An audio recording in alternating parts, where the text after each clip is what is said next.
This first example is a very common application of probability. I'm going to let capital T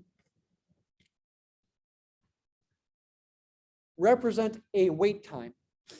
And to make it concrete, let's pretend it's a wait time when you go to the DMV, Drivers and Motor Vehicle Department, because it's very common when you go to the DMV to have to wait a long time to get served, especially if it's fairly busy, which is usually pretty often, right? You're trying to renew your driver's license or something, and if you're not doing it online, you can go there and wait a while to get served. So it's going to be a wait time in minutes, say. Now, it's possible you might only have to wait 10 or 20 or 30 minutes. However, when I've gone there, it's often been over an hour, 60 minutes or more. Could be even worse. Maybe it could be on average 2 hours you might have to wait, 120 minutes or something. We're going to model this with what's called an exponential distribution. And this is related to one of the problems on the video I made yesterday.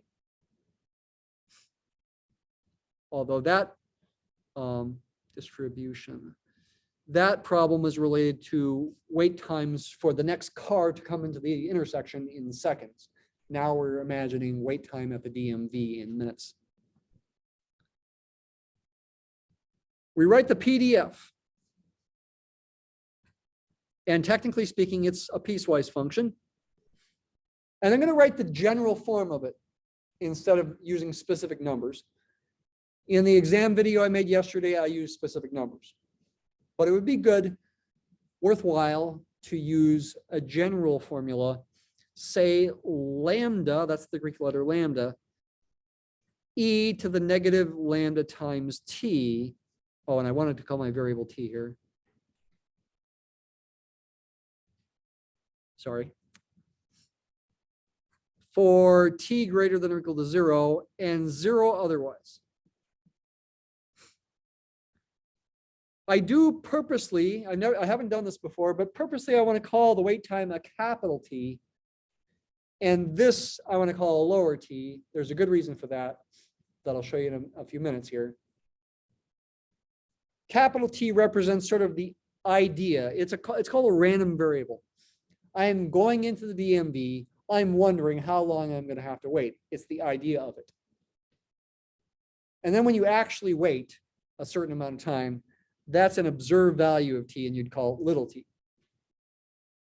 Little t would be then a particular number, depending on how long you have to wait. What does the graph of the PDF look like? Being a piecewise function, you see it's 0 when t is, for otherwise, that means when t is less than 0. It's 0 over here. And then at t equals 0, it's got a jump discontinuity. It jumps from a value of 0 up to some positive value. And in fact, if you think about it, that positive value here, because e to the 0 is 1, would have to be lambda. And I am assuming lambda is positive.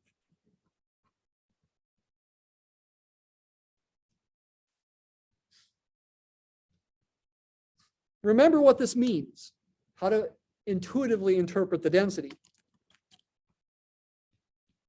Where the PDF, the probability density function, is highest, in other words, when t is a small positive number, that's where the data is most dense. Data, what data? Either simulated data, if you're doing a simulation, or actual real data from actual people who are sitting in the DMV. Which, in theory, you could go to the DMV and you could sit there with your stopwatch or your phone, and somebody comes in and you keep track of how long they wait until they get served. And you write a number down. You know, somebody takes 70 minutes, somebody else takes 43 minutes, somebody else it takes 89 minutes, maybe 89.23 minutes if you want to get real precise about it, measuring to the nearest second and then converting to some decimal or something.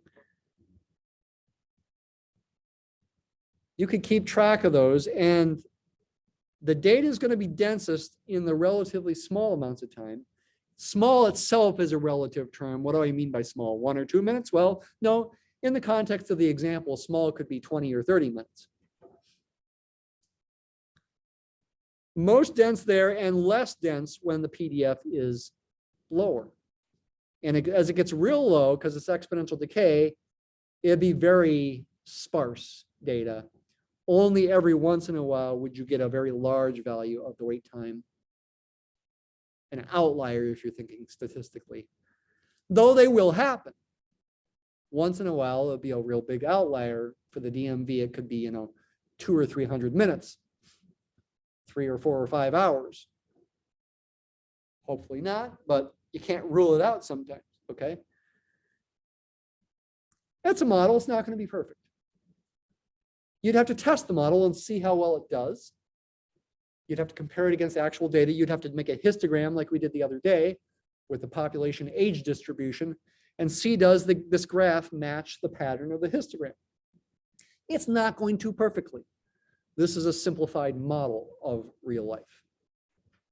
In real life, because of randomness, it doesn't match the theory exactly. You just hope it's pretty good. And you hope it gets better and better as the sample size gets larger and larger. From this, we can compute the CDF, cumulative distribution function. PDF is probability density function. CDF is cumulative distribution function. The D means something different. There it means density. Here it means distribution. Though the word distribution here kind of refers to either one. We call it capital F of T. It is going to be an antiderivative of little f. That's why we call it capital F. It does also represent a probability. It's the probability that a randomly chosen person with a wait time capital T will have to wait less than or equal to little t minutes. It's an abstract symbol. The P stands for probability. Probability that an individual person's unknown random wait time is less than or equal to some given wait time, where the given amount of time, little t, I could plug in any number I want. And if I've got a formula for this in terms of little t, I can plug that number into that formula and get an answer for that probability. Of course, it's an approximation. It's not going to be perfect. It's a model. Models by nature are approximations. Even in physics, right? You think about physical models of masses on springs, for example. Even there, it's an approximation. It's not going to match reality perfectly. Reality is just a little too complicated to match perfectly, but you hope it's pretty good. And you hope it captures the essence of what's going on. And you also hope you can maybe modify the model for a more complicated situation, and it would still work pretty good. It's an integral of the PDF. To this point, I've written it as a definite integral with the t in the upper limit of the integral. And I will do that again here in a minute, but let me also just emphasize that you could write it as an indefinite integral and get a plus c, but then you've got to figure out what c is. It's not any old c. It's a particular c. How do you choose the c? Well, in this example, at least, since our wait time cannot be negative, that means the probability that the wait time is less than or equal to 0, for example, is 0. There's no chance that the wait time is going to be less than or equal to 0. I mean, you could say, well, couldn't it be 0 exactly? Because I could walk in, I could be served right away. Well, okay, still technically it took you a few seconds to walk to the counter. So don't be too nitpicky about that. Effectively, the probability of waiting 0 minutes or smaller is 0. We want capital F of 0 to equal 0, and that's going to help us pick what C should be.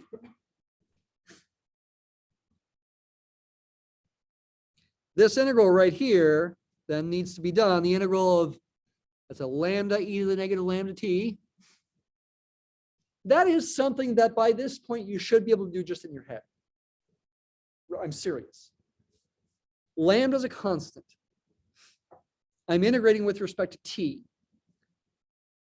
Yes, you could do a substitution, but you shouldn't need to. I know I'm going to get an exponential decay, e to the negative lambda t involved. And it's a matter of choosing the constant that goes in front correctly, so that when you check it by differentiation, you get the right function here. And with enough time, enough guessing, you should guess negative e to the negative lambda t. Check it by differentiating. If you differentiate this, the chain rule is going to give you an extra factor of negative lambda. And negative lambda times negative 1 is positive lambda. Plus c. But then we want to use this initial condition, so to speak, to figure out what c is. And c is not 0 here. It's 1. E to the 0 is 1. Negative e to the 0 is negative 1. Add 1 to both sides. This implies c equals 1. And therefore, our CDF, our cumulative distribution function, capital F of t, is 1 minus e to the negative lambda t. Technically, when t is greater than or equal to 0 and is 0 otherwise. And that does make its graph continuous. And it looks about like this, though there is a lack of differentiability at t equals 0. And yes, I'll remind you, I could write capital F of t as a definite integral where the t is in the upper limit of the integral. I could also write this to be the definite integral from 0 to t of little f. But if I do it with a t up there, of course, I should change the letter here. I'll go back to tau, since tau is the Greek version of t instead of xi like we did on Wednesday. Either way is okay, and you'll get the same answer.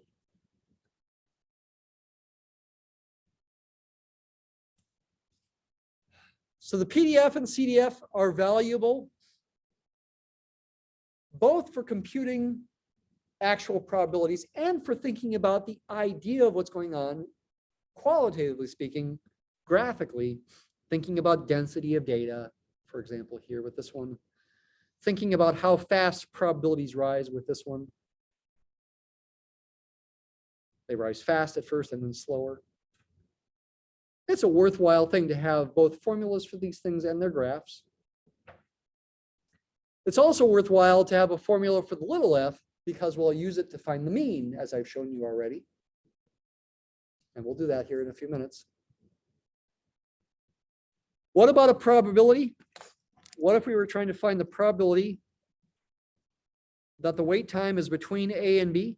That's what this notation means. The P stands for probability. Probability that the wait time is between A and B. There's two ways it can be done. You can integrate the PDF. And in doing that integral, there's two ways that can be done. One way is the second way you can find this probability by doing capital F of B minus capital F of A. Or if capital F doesn't have a simple formula, you'd have to numerically integrate that. You have to approximate the integral with something like Simpson's rule in the end, if you want the best possible approximation. All this stuff is really related to each other, right? Why do we have numerical integration? Because sometimes finding capital F is just too hard. You can't, even though the fundamental theorem of calculus is still true, you can't really use it because it's just too hard to figure out what capital F is. Other functions like ERF and what else did we see? I forgot. Fresnel. Other functions you've never heard of before this class come into play. Well, how do people use those functions? They use technology, right? They use numerical integration to figure them out. Or in the old days, they had big books that were this thick, full of tables of those function values that people had to, pay $100 to have. Actually, typically libraries bought them.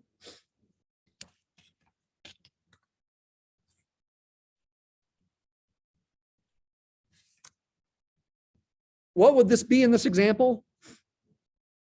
When A and B are positive, say. Plug into this formula up there. F of capital B is going to be 1 minus e to the negative lambda b. F of capital A will be 1 minus e to the negative lambda a. The ones do cancel. This simplifies to e to the negative lambda a. minus e to the negative lambda b. And in fact, we could have used any antiderivative to do that. We didn't need the plus c from the CDF. We didn't need the 1. But we certainly can use the CDF to do it if we want, but the 1s happen to cancel. And if A is less than B, this will be a positive probability.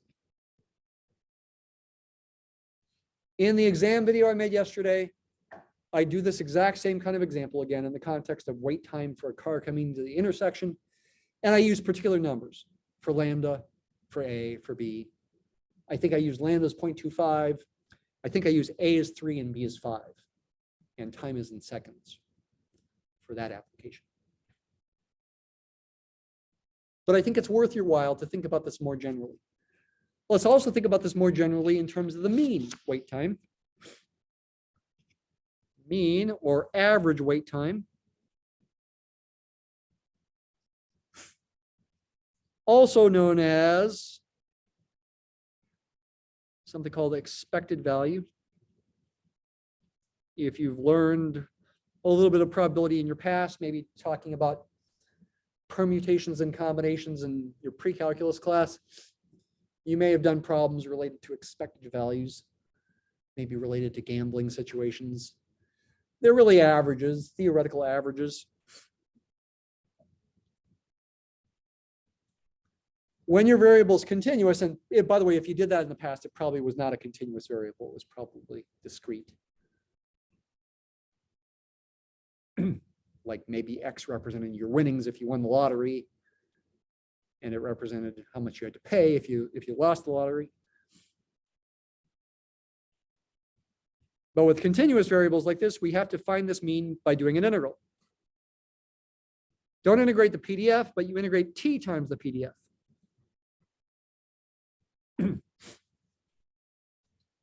You need to integrate over the entire domain where the PDF is positive. In general, that could be minus infinity to infinity. And in fact, in some examples in the book where they talk about normal distributions, it is minus infinity to infinity. We haven't done any normal distributions in this class so far, at least. Maybe when we get back from spring break, we'll do that a little bit. Maybe. The domain where a little f is positive here is 0 to infinity. It is still an improper integral, but it's a simpler kind. Not negative infinity to infinity, but 0 to infinity. And for this function, that's going to be lambda e to the negative lambda t is what little f is. And as a reminder, with improper integrals, there are really limits. And I do want you to be able to write it and compute it as a limit. I'll bring the lambda in front and write it like this.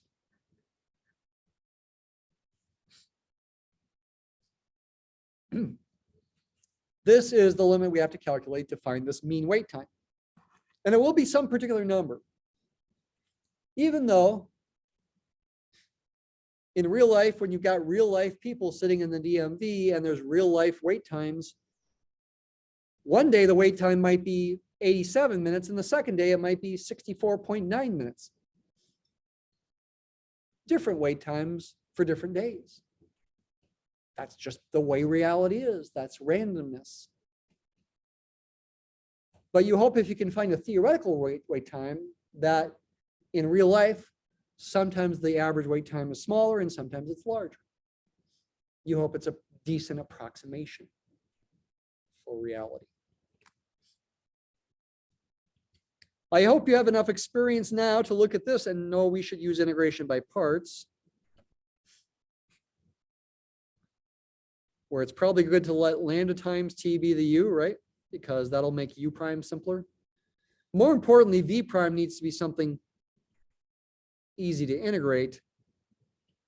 And yeah, e to the negative lambda t is not too hard to integrate.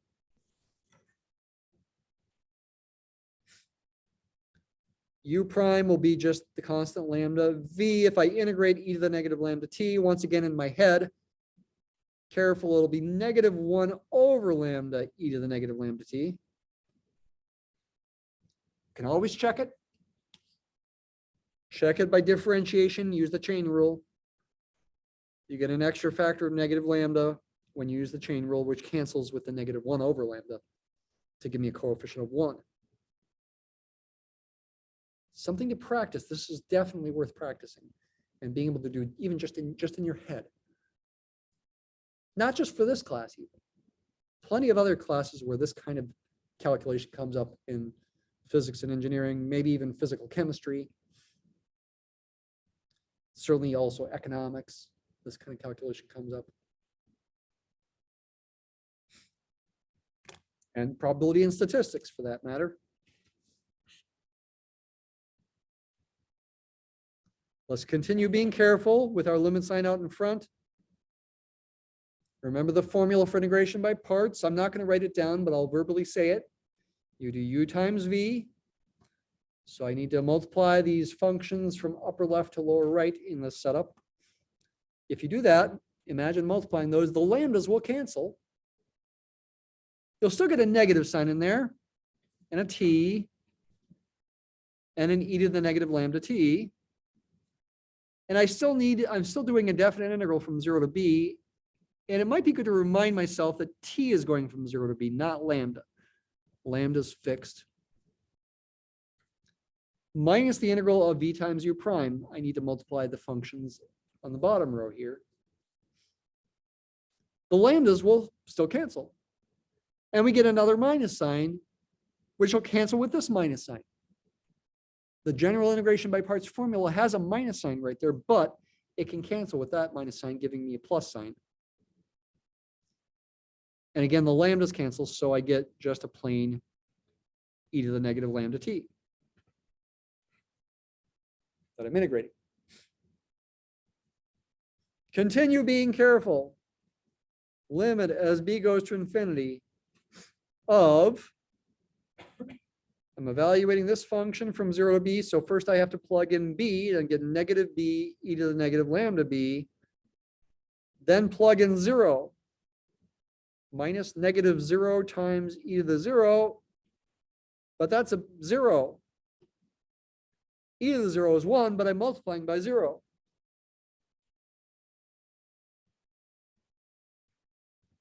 I'll go ahead and do this integral now as well. I'll get a minus 1 over lambda e to the negative lambda t, just like I got when I figured out v. T goes from 0 to b. We're getting close. What happens to that expression as b goes to infinity? Go ahead and say it. 0. It goes to 0. Why? It's actually not completely obvious. It's based on experience. Knowing from some teacher in your past, perhaps it was me, that if you've got a polynomial like b or even b squared or b cubed, or in fact b to any power, even the millionth power, times an exponential decay, even though that grows big, in this case negatively, I'm multiplying it by something that gets small towards 0 very rapidly. So rapidly, in fact, that the entire product goes to 0. If you wanted to prove this, L'Hopital's rule is one approach. Though it's not written as a fraction, you can write it as a fraction to help you use L'Hopital's rule. And that even works even if it was b to the millionth power, but you'd have to imagine using L'Hopital's rule a million times, which of course nobody would actually do. So you'd have to just imagine it, but you could give an argument for it, what would happen. So that goes to 0 as b goes to infinity. This is 0, so I'm left with the limit of that thing. The answer can't possibly be 0 in the end. Not all these things can become 0, right? So mean wait time, it's got to be positive if this is going to make any sense.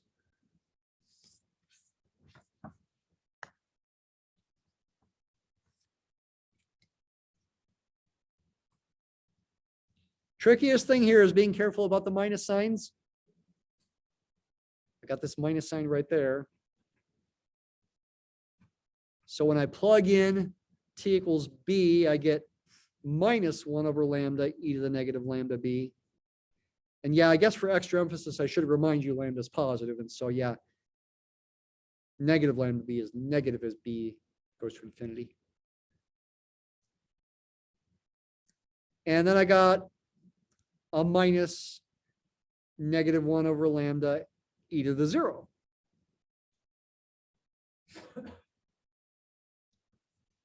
This goes to 0. This does not. It's a constant. The two negative signs cancel. E to the 0 is 1.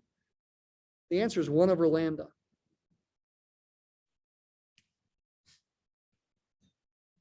So the mean or average wait time, theoretically speaking, if this model is accurate, based on a given number lambda, is 1 over lambda. What does this mean in practice? In practice, yes, people do use this kind of exponential distribution model for wait times. They use it for this kind of thing all the time. Cars coming to intersections, wait times at the DMV, wait times for your Starbucks coffee. Lots of wait times are modeled by exponential distributions. Does it mean it's a perfect model? No, but it's pretty good.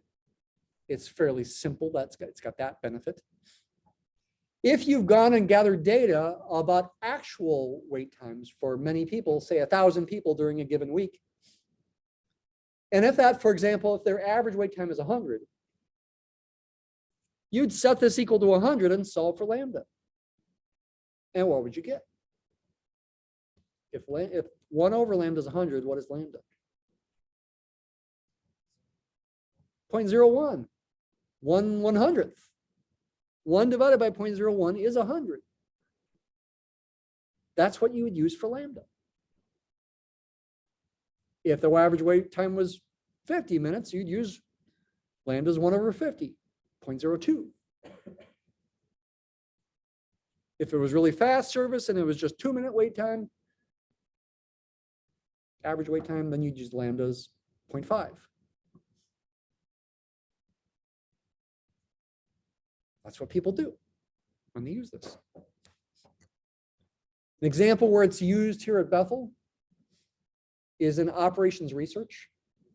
We have a class called operations research, where they do a lot of really advanced mathematical modeling, really useful.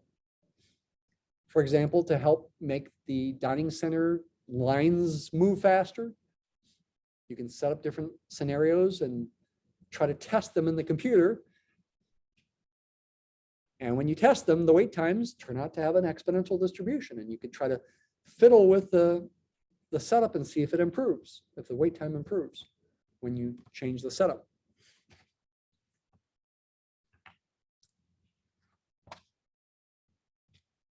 The mean, if you pretend lambda small like 0.01, is going to be relatively big. Now these scales are not the same here, but maybe 1 over lambda is right there. It is the center of mass. If you imagine the region under the graph being made out of some thin sheet of metal or something, just in your imagination. It is where to put the fulcrum of the teeter-totter to make it balance. Say teeter-totter or seesaw? I say them both. We might also be interested in what's called the median wait time. The median wait time is the amount of time a person has to wait where half the people wait less time and half the people wait more. Not the same as the mean. If you've had stats, again, you know the mean is more affected by outliers than the median.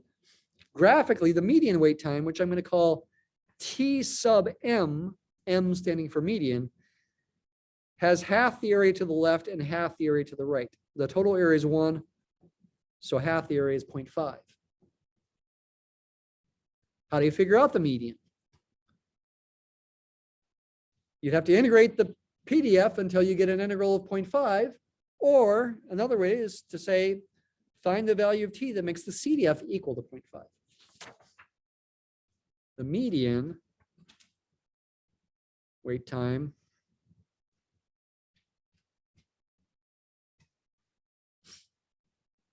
satisfies capital F of T sub M equals 1/2, 0.5.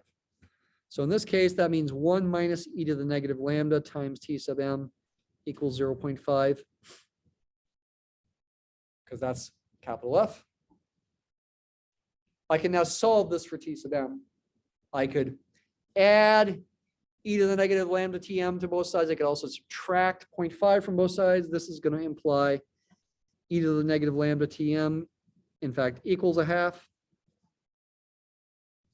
I did 2 steps there. And then take the log of both sides. Negative lambda Tm equals natural log of 0.5, which is natural log of a half, which by properties of logarithms is negative natural log of 2. Divide both sides by negative lambda, cancel the negative signs. T sub m is natural log of 2 divided by lambda. And that turns out to be about 0.693 over lambda. Natural log of 2 divided by lambda is about 0.693 divided by lambda. And this is smaller than 1 over lambda, right? Because 0.693 is smaller than 1.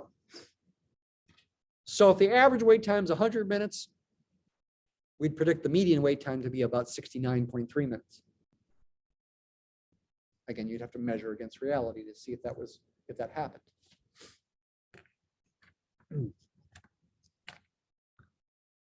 Let's simulate this. Remind you of Mathematica code involving random variate to be able to simulate.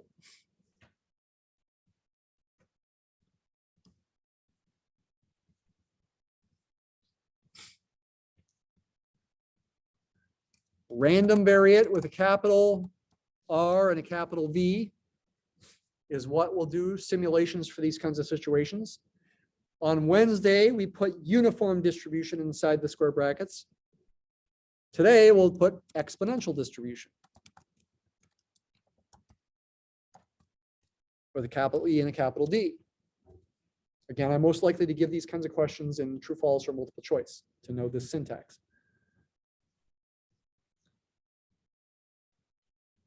What do you put inside the square brackets of the exponential distribution? You put the value of lambda, like 0.01, if the average wait time is 100. Put a comma after the ending square bracket, and then put your sample size. If I want sample size 100, I put 100 there. So if I now enter this, I will see 100 different wait times that are all, most of them are less than 100. Most of them are less than the mean. Sometimes you have high outliers. For example, there's a 255 here. 294 if you round on the first one. Every once in a while, there's a very high outlier. If I call this data and put a colon equals to start with, that has the benefit that if I want to rerun the simulation and find the mean every time, I can just keep re-entering this line and see a bunch of different means for a bunch of different simulations.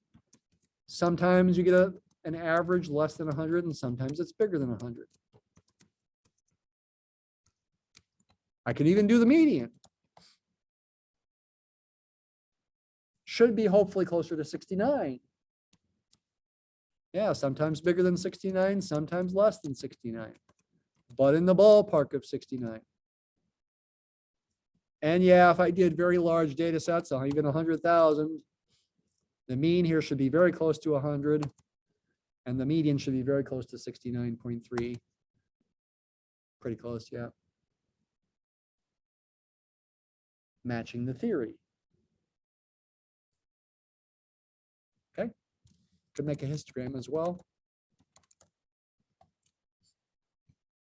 Looks exponential decay. Cool. Could even do the maximum. What's the highest value? Sometimes there are extreme outliers, especially with 100,000 data points. Wow, over 1,300 minutes.